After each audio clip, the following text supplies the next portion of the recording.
نعم. بعد أعوذ بالله من الشيطان الرجيم.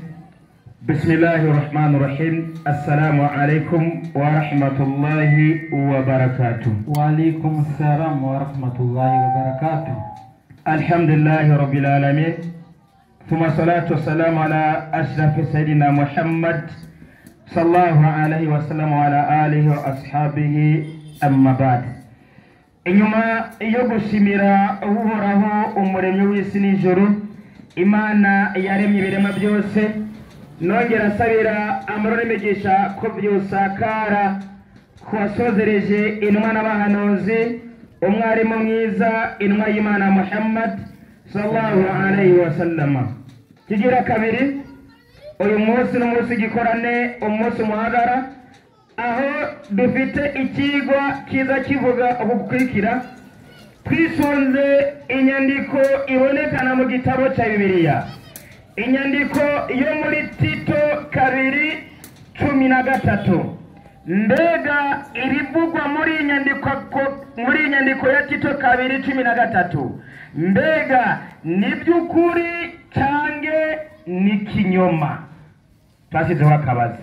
Ndiyo. Irivugwa muri Tito 2:13, amakuru dusangayo n'amakuru y'ukuri cyangwa n'amakuru y'itekamitwe, propaganda. Mwarimu, tubanze kwanza dusuzume. Mbega Tito 2:13 dusangaho amakuru avuga ngo iki? Dusomere. Tito 2:13. Ndiyo.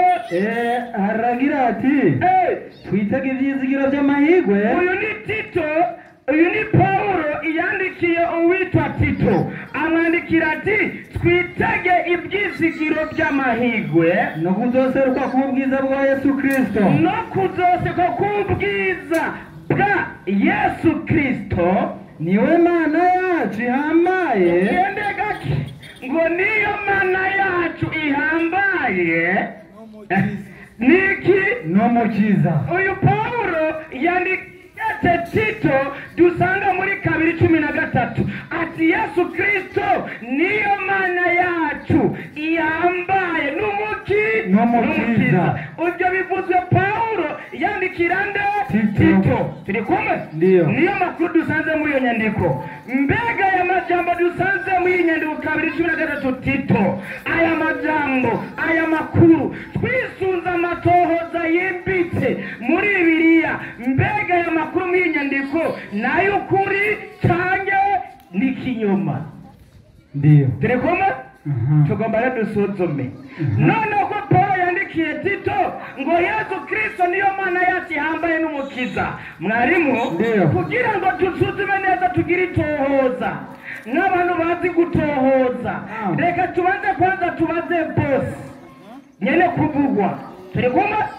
Kuko aho yavuzwe nagaro yivugiye. Reka tumubaze, mbega Yesu wowe nyene ni wowe Mana ihambaye n'umukiza cyangwa nuri Imana? Wohereza amakuru ameze gute? Kwanza homera kwanza mwarimu, duhera kwanza Yesu yidondore n'umuntu ameze gute, afite ikibanza kimeze gute. 8:40 Yohana. Ubutumwa 8:40. Ndiyo. 8:40 haragira ati, hagira ngo iki? Ariko none uyu ni Yesu ariko arivugira diskuru directe, apana diskuru indirect, n'amajambo yiwe bwite avuye umutima wiwe no mu bwenge bwiwe, avugishije akanwa kiwe. Aya majambo ni yagute? Ariko none murondera ingene munyica. Yesu ati ariko none murondera ingene ndiyo umuntu. Ati umuki? Umuntu. Yesu avuze ko ari iki? Yesu mukaba kiwe yishingine yuko ari umuntu. Biri kumwe bandanya? Yaba ari iby'ukuri. Kati murondera ingene munyica jewe umuntu, yaba ari iby'ukuri. Ibyo numvise ku Mana. Ibyo numvise kwande? Yesu tubonye hari umuntu Yesu, kandi ibyo yavuga yari ukuri, kandi ibyo yavuga yabyumvise kwande? Ku Mana. Bivuze hari Imana nande? Na Yesu. Ibintu bingahe bitandukanye? Tubonye ibintu bibiri bitandukanye. Tubonye ubushizi nahe yuko ari umuntu. umuntu, kandi uyu muntu yavuga iby'ukuri, ntabwo yavuga propaganda itekamitwe. Bekomwe kandi ati ibyo yavuga byose yavuga ukuri yumvise ku Mana. Pawulo andikira Tito ngo twitege ibyizigiro by'amahirwe no kuzoshya kwa Yesu Kristo, niyo Mana yacu ihambaye n'umukiza. Ikibazo gihari, wumva Yesu yemeye bya Pawulo? Aha mu majambo ya Yesu tuca tubona ko Yesu ibya Pawulo yabitaye hehe? Inyuma y'umugongo, yabitaye umugeri.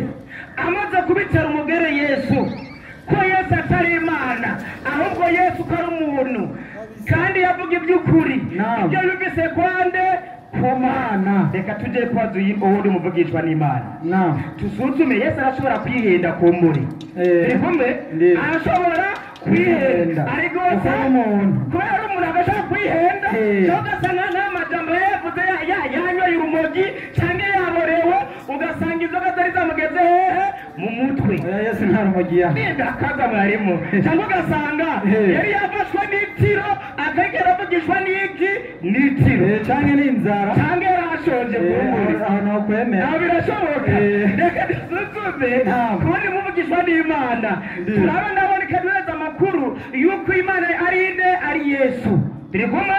Tujye kwanza kuri Yesaya 4:6. Yesaya, Yesu usomye 4:6 tugeze ku 8. Yesaya ndiyo 4:4 ndiyo 6. Yesaya hari nyandiko igira iti ngeze kuri witi ndiyo uku niko uragize.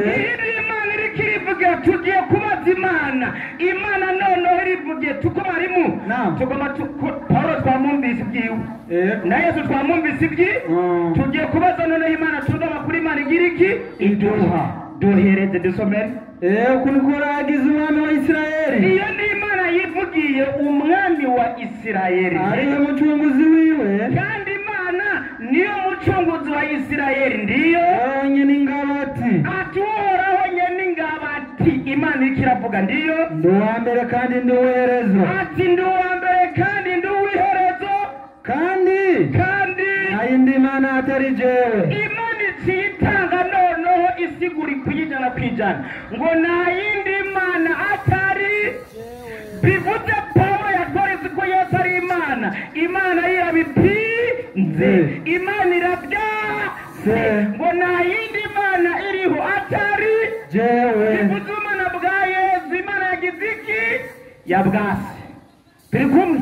Bwa Imana bwa Yesu tumvise Pawulo yatubariye, Imana yabwase kubera ko Imana ati nta yindi Imana iriho atari jewe. Bandanya harabandanya ninde ahwanye nanje? Imana yabajije akabazo, ninde ahwanye nanje? Kubera iki mwarimu?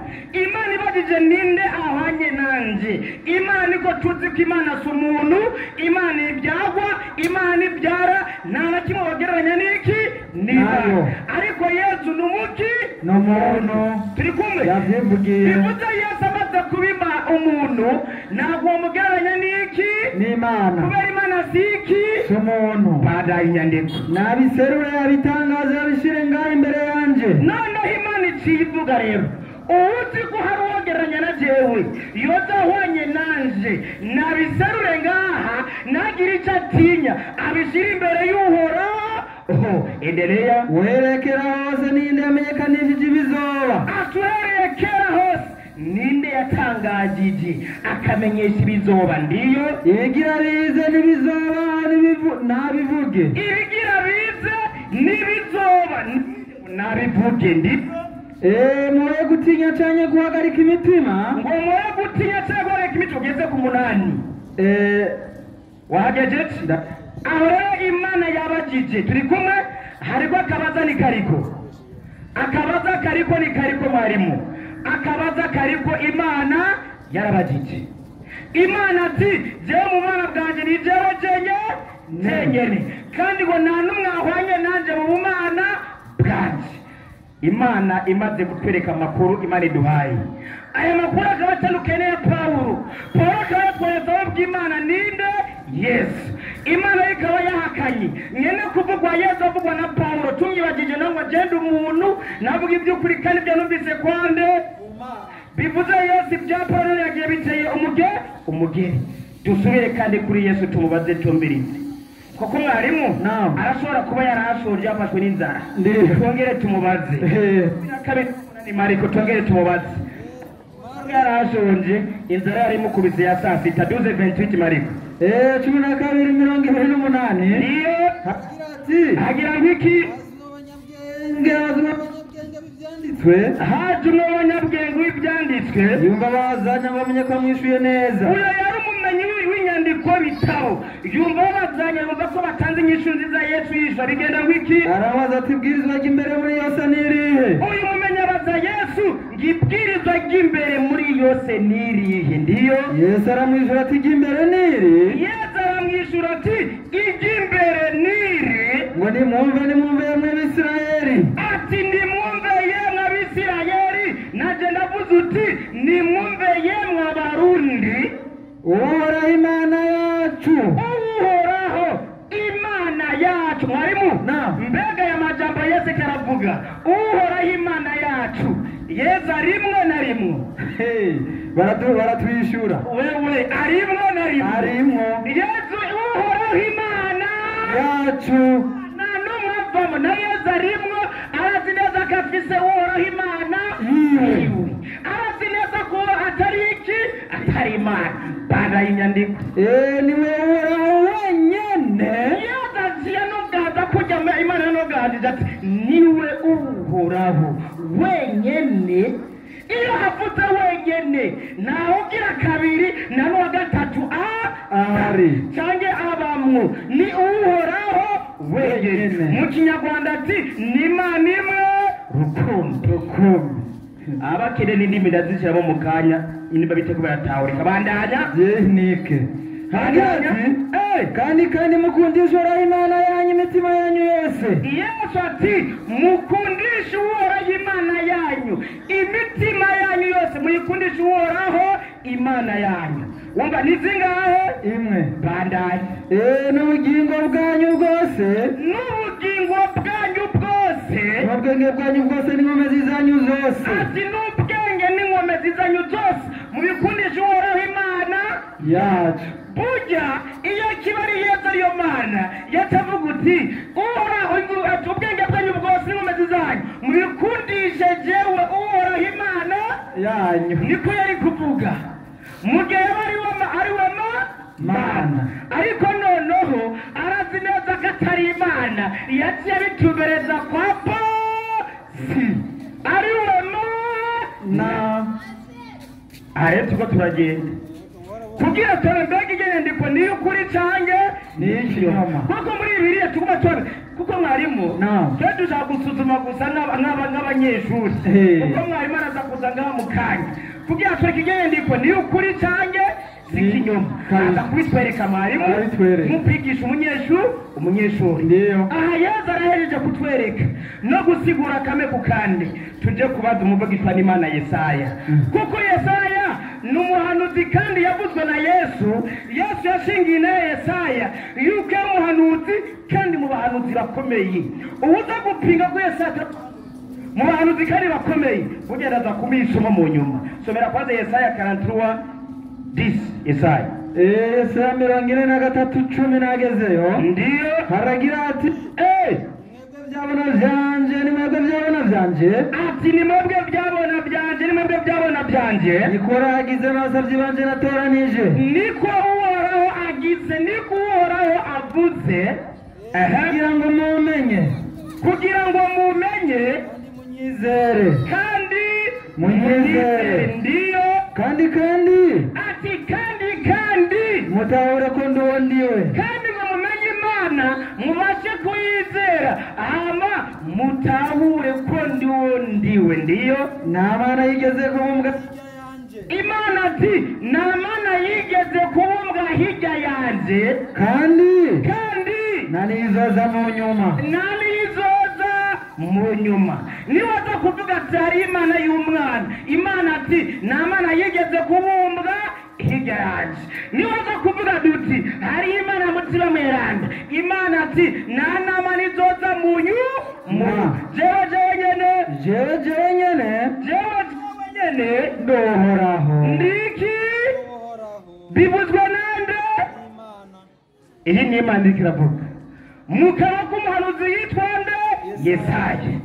Aha rero dushaka ngaho mwarimu niyaza umupasitori aze kutwereka anyuze mu izi nyandiko natanze ngaha burya shehe avuga burya rero wowe munyeshuri wanje burya nawe namenga wowe kwiga kwawe kumeze neza iryo nyandiko niyo burya si ikinyoma iryo nyandiko ivuga ko twitega ibyizigo by'amahirwe no kuzeshuka k'ubwiza bwa Yesu Kristo niyo mana yacu ihambaye n'umukiza kandi nawe ndi mukiza jewe oya subiramwo kandi ati kandi nawe ndi mukiza atari jewe Paulo muri Tito 3:3 ngo umukiza ninde ngo ninde Yesu Yesaya kumubwira Imana Yesaya Imana ati nawe ndi mukiza atarinde Imana kumbe nijya nyandiko bijya byose tubonye amakuru yose niki yana makete yose Imana isizemo x uku makete y'ikinyoma turi kumwe Imana ikoretse ko ari propaganda iteka mitwe rya Paulo yandikiye nde Tito ariko mu nyuma turaza kuraba ngaha mwarimu niyaza ngaha arateka neza ko atari iteka mitwe kandi atari propaganda ahubwo ni nyandiko y'ukuri aza kwitwereka turamurindiriye burya turamurindiriye tugenda parampara noneho Imana iko yerekanye ko ariyo mana kandi ari wo mukiza dusubire kuri Yesu wa wundi nyene kuvugwa na Paulo turi kuba mwarimu wa wundi nyene kuvugwa na Paulo muri Tito 2:13 mbega Yesu kari 2 Yohana ubutumwa bwiza uko bwanditswe na Yohana 2:4 Yohana 14:2-4 ndiyo haragira ati 14:2-4 utankunda Yesu ati utankunda nitondera amajambo yanje ngo niyitondere amajambo yanje kandi ijambo mwumva si yanje Yesu ati kandi iri jambo mwumva ndiko ndavuga si ryanje ariko ya data yanomye bigatumwe nande na data iyo amaze gutumwa cikiki intumwa yande y'Imana kumbe Yesu siki si Imana bivuzwe nande n'Imana bivuzwe na Yesu biri kumwe bivuzwe na Yesu atuteki ku gipimo twigendera pampa twigendere bucece icyambo caroki yego kira turi bamarimu tugende gake kabisa icyambo cyane caroki aha Yesu arahejeje turi bamarimu ndio Yesu arahejeje akaretse ko yatumwe nande na data yatumwe na data uyu data barashobora kwibaza bakaza kutubwira ngo data ngo ni data waboneka ngo mutatubwiranda ngo ni mudata ngo namwana ngo namutiramiranda data niba niyeza kuvuga ngo data ngagaragara kunuku Bibiliya yerekanye neza data uwo ari we nuko nagaragara nuza kujyama ngaho utakuzigaragaza n'isiguro za data zitandukanye n'isiguro za Bibiliya duhaye 2:10 Maraki isigure kwanza data nini Maraki 2:10 ndiyo aragira ati mbega ati mbega twese ati mbega twese nidusangiye data uyu data ninde Imana basoma inyandiko Imana yaturemye si imwe kumbe uyu data birataurisa ariko ari Imana yagize iki yaturemye niwe data hayiruze kuzariza insiguro zawe turaza ngaha turi kuri barimu ndio turagiye rero aro nyandiko ya nyuma kuko twahereje kumva kabisa inaye ya Yesu nukuntu Yesu yidondoye tufate kukunu yabuzwe nande na Paulo mu nyandiko yandikiye Tito 2:13 iri ni kete rya Tito rikomotse kwande kwa Paulo tuza gusuzuma kandi mu mubukishwa n'Imana Yesaya nawe cyumva amakuru akeka ko bwabonye Yesu si Imana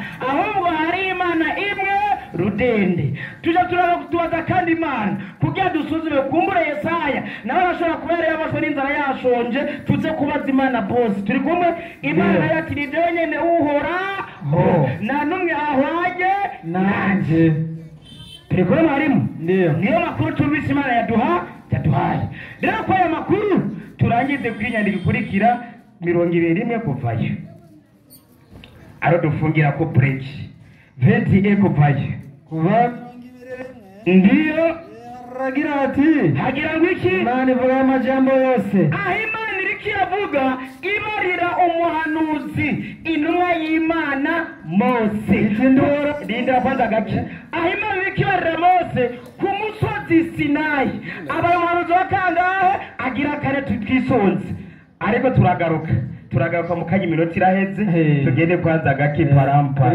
salamu alaykum wa barakatuh wa alaykum assalam wa rahmatullahi wa barakatuh Alaikum salam wa rahmatullahi wa barakatuh. No musi bya Paulo biraza kumenyekana. Haya mwenyekiti akagusa na mwarimu wawe azavuga ibyiko.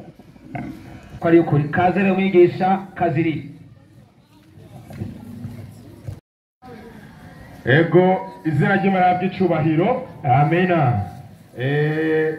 Abatararonka amahigwe yo kuba abakristo reka ndabifuriza amahoro y'Imana. Jesse ndabivugana ukwihenda n'uburyarya kubera yuko hari umushehe hajya anye yavuze ngo abayisilamu yabaramukije gute assalamu alaykum wa rahmatullahi wa barakatuh acavuga ngo abataronka ingabano yo kuba abisilamu ngo bagire gute amahoro y'Imana barena none ibyo bintu bibiri bitandukaniye ururimi ni ururimi gusa bimwe bivuze mu cyarabu ibindi mu kirundi yego natwe iyo ndamukanye mushake muze murabivuga mu cyarabu mu kirundi mu gifaransa mu giswahili sisi hatuna tatizo hakuna noma haya izina ry'Imana ry'icubahiro amina reka rero tugende mu icigwa c'uno munsi catowe na bene data mu mubiri b'abayisilamu icigwa kiboneka muri Tito 2 umurongo wa kangahe wa 13 banza usome iya nyandiko icigwa nibo bacitoreye tugende buke buke Tito 2:10 Tito 2:13 tugende n'umwanya Tito 2 umuyaga ukuvuruze urakoresha na telefone bica binyaruka byose ni bimwe turabe tugenda etape par etape akarongo ku kandi ibyo umwigisha yavuze nagerageje kubyandika kandi byose ndaza kubisubiramo umwanya unkundiye kuko n'indi minota iracari inyuma izina ry'Imana ry'icubahiro. amina Tito 2:13 Tito 2:13 havuga gute twitege ibyiza by'amahirwe no kuzoseruka ku bwiza bwa Yesu Kristo ngo twitega ubwiza n'amahirwe byo kuzoseruka kwande kwa Yesu Kristo bandanya niwe mana yacu ihambaye n'umukiza izina ry'Imana ry'icubahiro amina ageze ngaha mu mutwe wiwe bica biramucanga acagiranira ikibazo na Paulo uyu mugabo Paulo none mwebwe Paulo mupfiki ico ni cyambere yarabayiriye ideni hari ideni yabaririye mwe mama muvuga ngo Muhammad ngo ni baga turiri ideni mwebwe Paulo hari ideni yabaririye barababara cyane nico kibazo kiri ngaha ariko manuka hasi uwo murongo wose umare yatwiguze kugira ngo aducungure adukure kw'ibyaha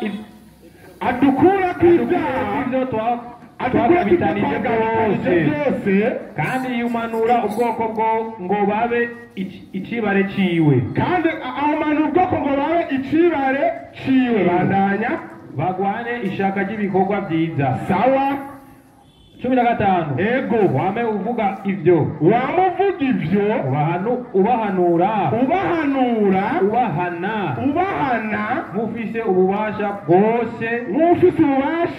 bwose impamvu bano bagabo rero bamama Paulo nuko ano majambo yabwiye Tito mu yandi majambo harimo kwigisha no kugira gute no guhana mu yandi majambo ngaha ni twatangura kubahana ntimurayipembeni ntihagire ugukengera ntihagire udukengera ni twatangura no kubahana sawa reka tugaruke no mu cigo acaraza afatiye kuri iyo nyandiko acayubakira k'icigwa mukorekera yuko Paulo yavuze ububeshi ngo agomba muvuguruze maskini ya Mwenyezi Mungu atamuvuguruza akoresheje Bibiliya ariko Bibiliya yo kwivuguruza oya ntayuzi acaraza ndahera ku nyandiko yasomye muri Yesaya niwe yahagaze cyane no muri Yohana 8 na Mariko. Nsomera Yesaya 4:3.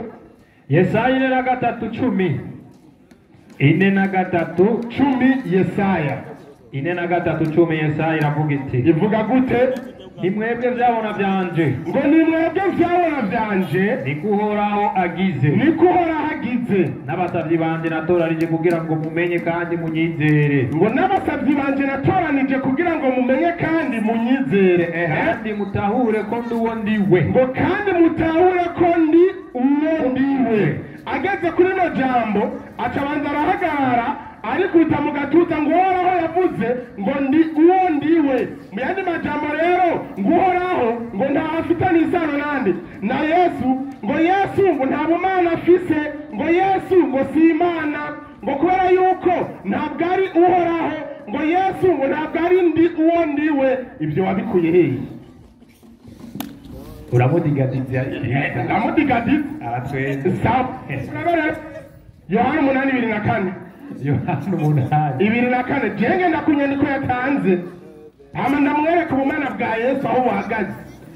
Yohana 8:2 na 4 havuga gute? Ico nico catumye, ico nico gitumye, Ico nico gitumye mbabwira ko muzopfira mu byaha byanyu. umviriza Yesu yaravuze ngo ico nico gitumye ababwira byanyu, kuko mutizera ko ndiwe, kuko mutizera ko ndiwe.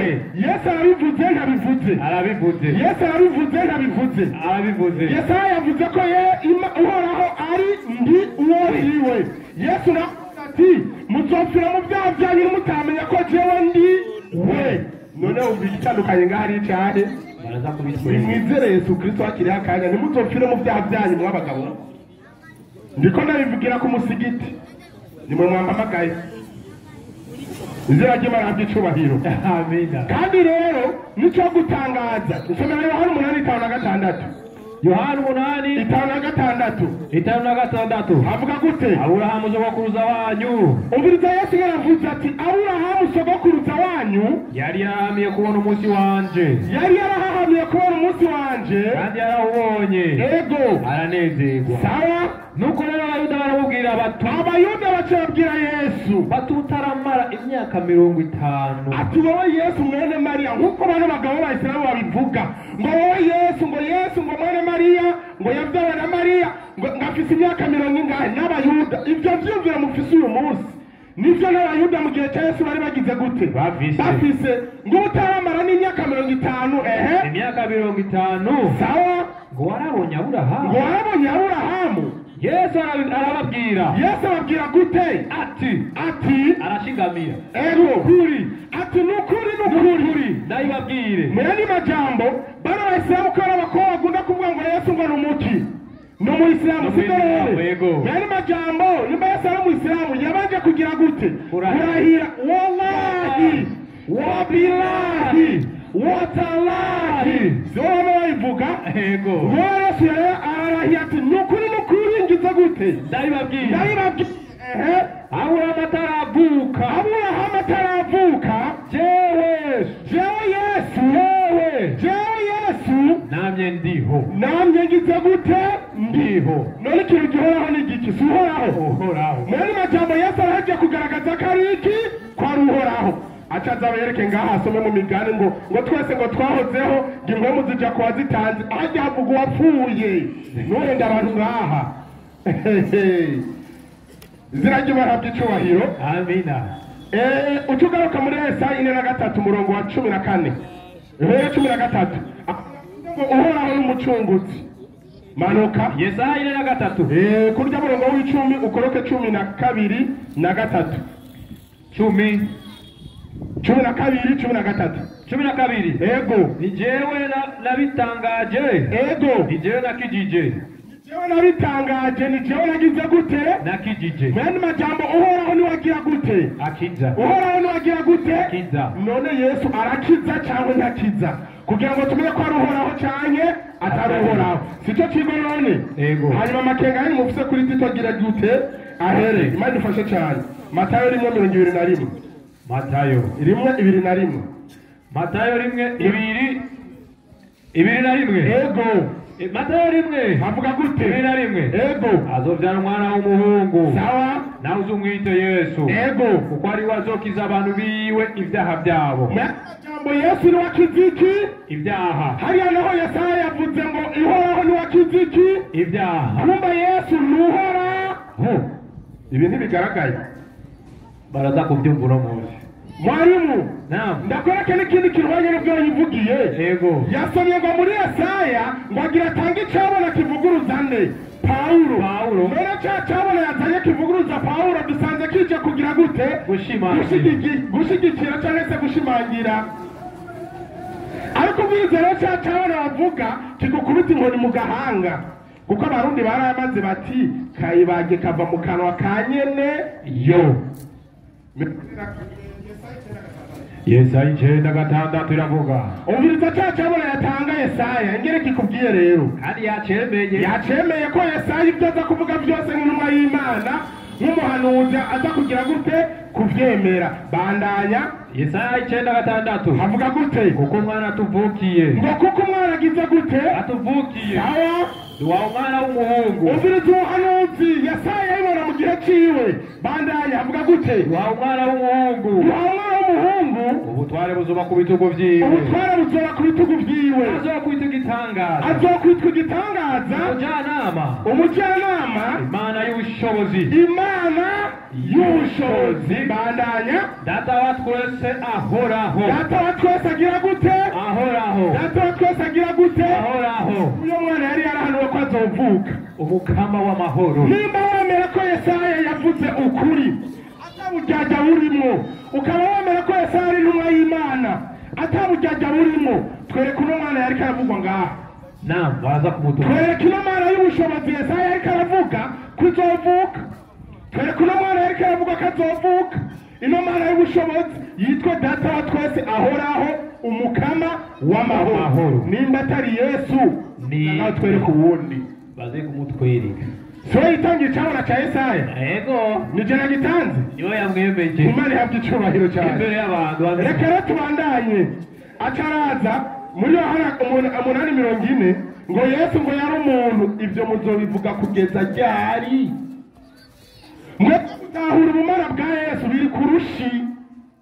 niyo mpamvu buri gihe mama muduhamagara kugira ngo tubasigurire kubera yuko mabyo muragira ahantu bikagira gute bikabacanga.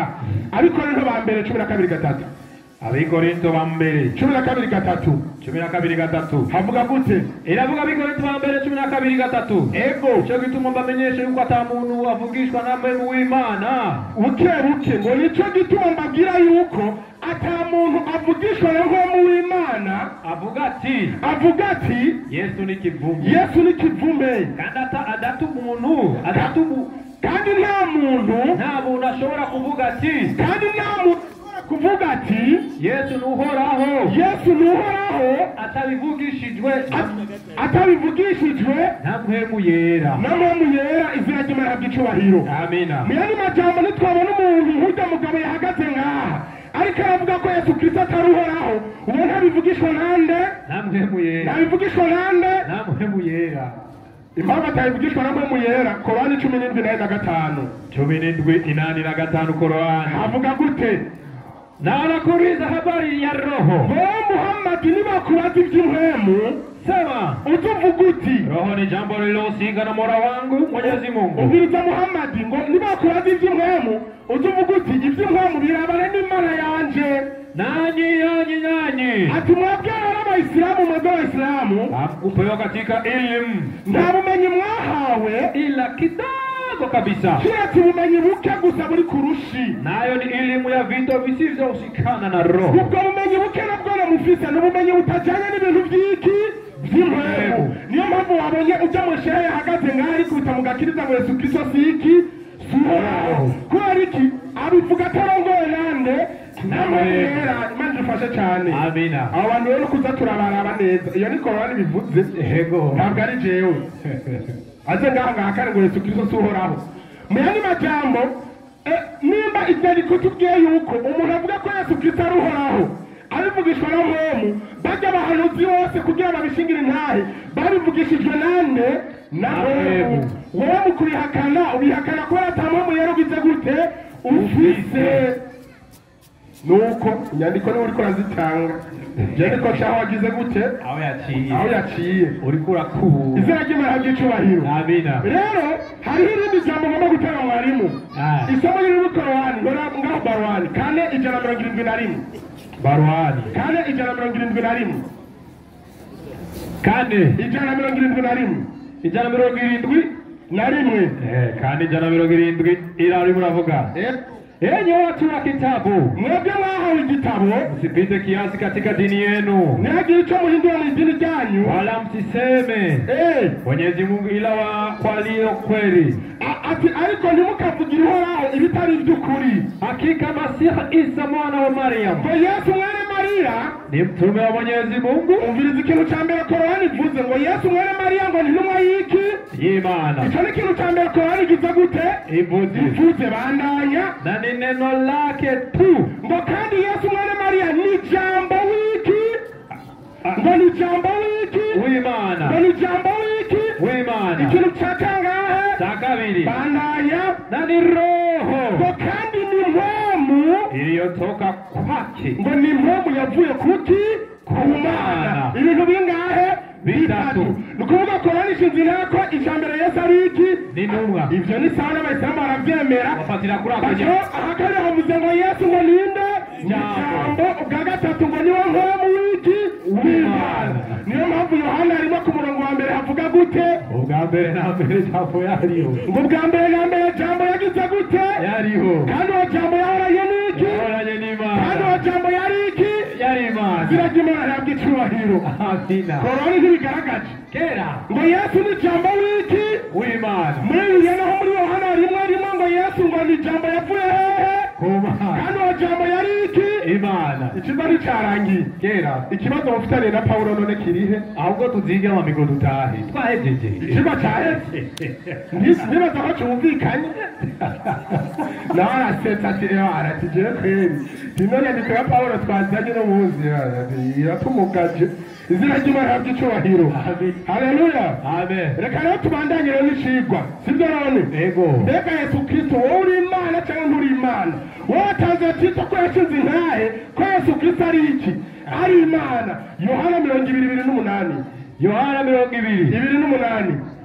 Yohana 20:8 havuga gute? Ndasoma mu izina rya Yesu. Uheza gigo cyane. Tomara mwishura ati era hejuru 2:7. Ego. Maze abwira Toma. Ego. Ati zana hano urutoke rwawe. Sawa. Urabe ibiganza byanje. Zana n'urushushire mu rubavu rwanje. Ego. Mu rubavu rwanje. Ego.